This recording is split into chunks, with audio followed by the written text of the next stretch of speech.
So first of all, we love people who love Morrowind. You know, that was another game I directed. So you know, I view each game as its own thing, and the vibe we were going for in Morrowind was stranger in a strange land. That it felt alien. That feels wrong for Skyrim, right? Skyrim shouldn't feel like this isolated alien place the way we treated that section of Morrowind. Oblivion in Cyrodiil, we did, coming off of Morrowind, want to go back to the more classic fantasy. So if you look at the Elder Scrolls, between Arena, Daggerfall, Oblivion, Morrowind is the odd one out. One of the things that is really great about Morrowind, and the reason, you know, we love it as well, is that there's the wonder of discovery in Morrowind is heightened because of how it's delivered. So what we're trying to do with Skyrim is walk that line. So at first glance, it does come across as, you know, traditional fantasy. But then the culture of the world, we do have dwarven ruins are back in this game, how the different Nordic cultures view certain things, and it is different even in different parts of this world. Much like in Morrowind, where, you know, House Redrand or Telvanni would treat things differently, we have that differently between the various holds in Skyrim. So we're trying to walk that line where we have that wonder of discovery and that unique culture in Skyrim, but also make it appropriate to what Skyrim should be in the Elder Scrolls, just like I think Morrowind was appropriate for what it was. I mean, the graphic style that you saw today is the graphic style of Skyrim, but you didn't see everything in Skyrim as far as the different landscapes, the different dungeons and things like that, so it does vary it up quite a bit. Are you going to get things that are alien as the Telvanni in Morrowind? No, it's a different style for that game. The last Elder Scrolls thing we did was Shivering Isles, and it gets pretty alien.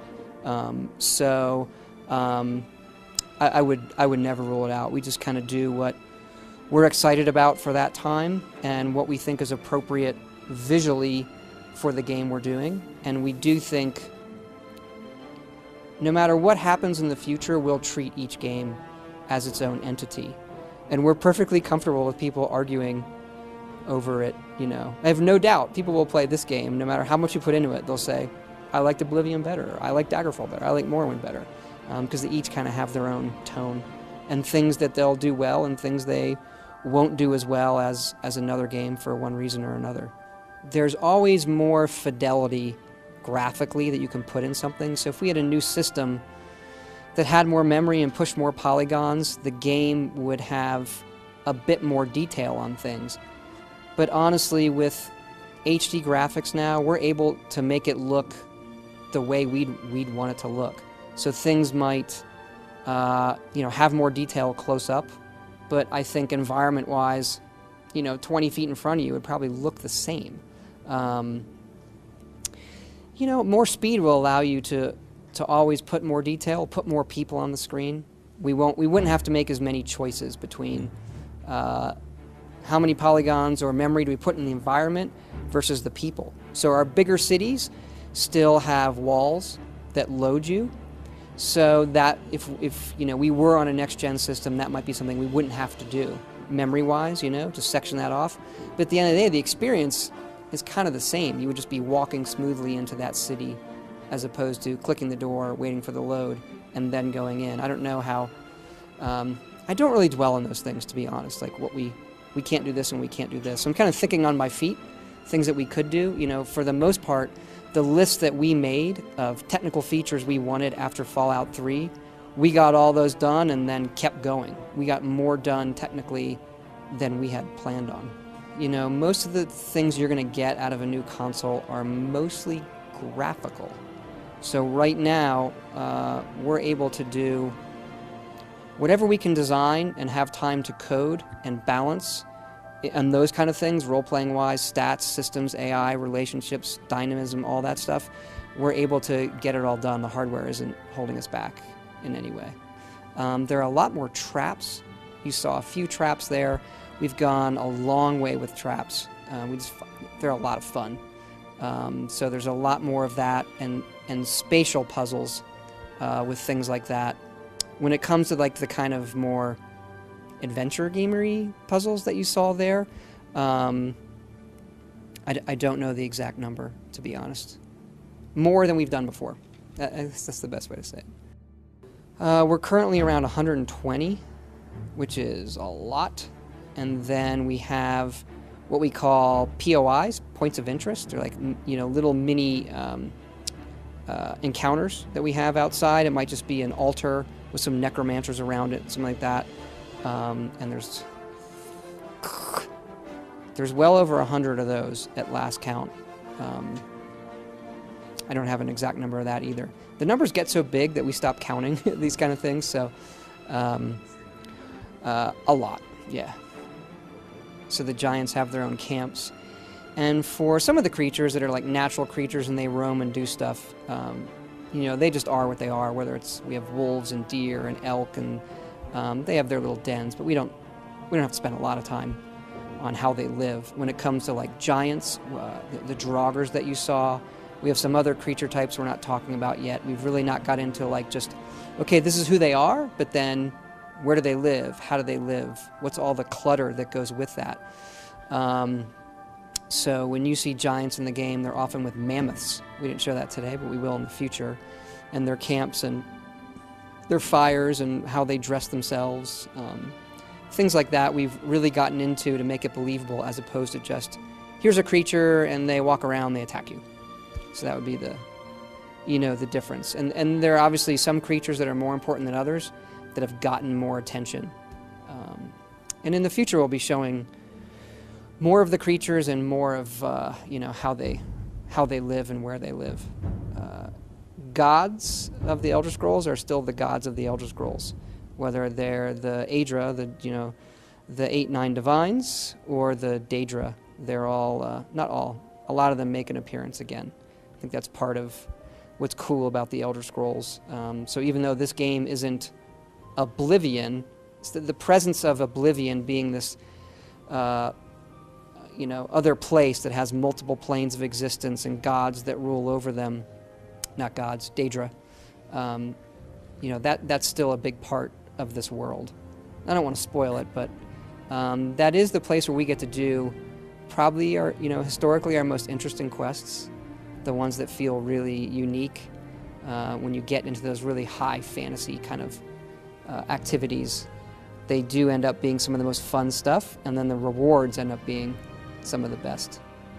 The landmass is about the same size as Oblivion. It plays, the flow of that is a bit different because of the mountains. So even though a mountain takes up, X space, you can't just like run right through it because it's a mountain. You have to make your way up through it. So like those locations with mountains end up being longer play spaces than an equivalent in Oblivion. But we like the size of Oblivion. It was a good thing to shoot for as far as how much space there was for the players to absorb. So we do have the 10 races we had in Oblivion, and it is just those 10 again. We feel that's enough. And we're more interested in making those 10 feel different from each other than adding new ones. And it's also kind of thing where you're like, where'd this race come from? And there's probably some things we could do, but we're happy with those 10 races. And there is, the racism you saw in Morrowind. Cyrodiil gets less of it because it's kind of a melting pot of the races and where it is. Skyrim, you're getting back to this is the province of the Nords, and even though the other races make appearances, they don't like elves. They're the original home of men, and they think men versus our elves, the Mer, men are the ones who should rule Tamriel, not elves, and so there is this conflict between that. So some of that does come into play. Some of that leads into quests and is the theme for quests, but a lot of it, depending on the race you pick, it's flavor more than it is locking you off from one thing or another. There is a sneak skill, and the stealth, you sort of saw it during it where you get bonuses for attacking guys when you're hidden. There's the eyeball that opens and closes. I don't know, have you played Fallout 3? Okay, the stealth in that from Oblivion, it really goes to these different states in Fallout 3 between caution and danger, and so there are multiple states that the enemies go into. Okay, they've heard something, they're going to try to, they're on a search pattern, they're trying to find you, but they haven't seen you yet. And now when they go and when they actually get towards seeing you, the eyeball starts opening, and it gives you time to adjust what you're doing. Sort of says, we want to avoid the instant gotcha. We have Radiant AI again, and we had it in Oblivion where we would move the people, they go to sleep, they eat, they walk around. They never actually did anything. They just went places and stood there, and maybe they ate or laid down. So generally we find we need a visual to go along with that. An animation they're doing and they're working. Okay, is this guy a cook? He should be cooking. And we've built that system for, making armor, making weapons, cutting wood, working in a mine, cooking. There's, working on leather. And all of these things and activities we could have the NPCs do, we've built them all so that you can do them as well. So the world feels alive, and they have jobs and they're doing those things, but then when they leave that, someone could ask you, hey, go chop wood, and that same suite of animations and everything works for the player. And they're just kind of like fun little diversions. They're not even mini games, they're just things you go up and you click on, your guy does it. Some of those will open up menus, like when you go to cook, okay, here's all the foods you have, here are the things you can make. So not only do we have raw versions of all the meat, we have cooked versions of all the meat. We have raw salmon, we have cooked salmon, we have rabbit, and so forth. So they're just, fun diversions for the player, while also making the other characters feel, just feels more real, they feel more alive. What I can tell you is there's crafting for each of the major disciplines. So the magic crafting one is enchanting, where you make your own magic items. The combat one is smithing, you make your own armor and weapons and improve them. And then we've moved alchemy for us kind of into the stealth. That ranger role of going through the forest and making potions. So that for us in this game is the stealth crafting one. And enchanting alchemy really is something we can take advantage of in this game, like we did in Oblivion, because we have these forests and this collection aspects.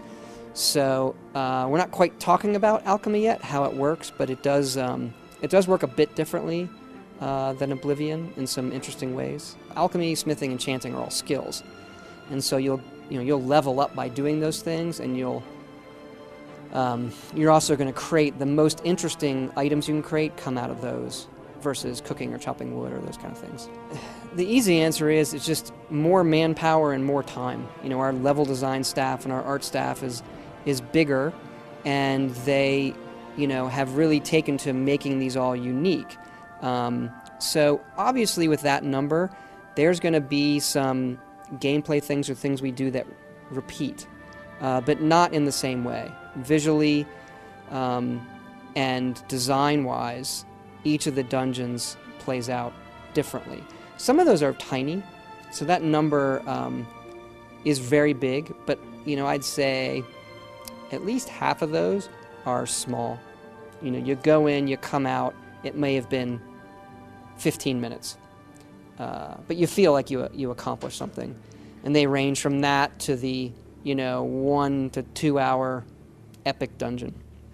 We try to make each time the ultimate warrior game, the ultimate wizard game, and the ultimate thief stealth game.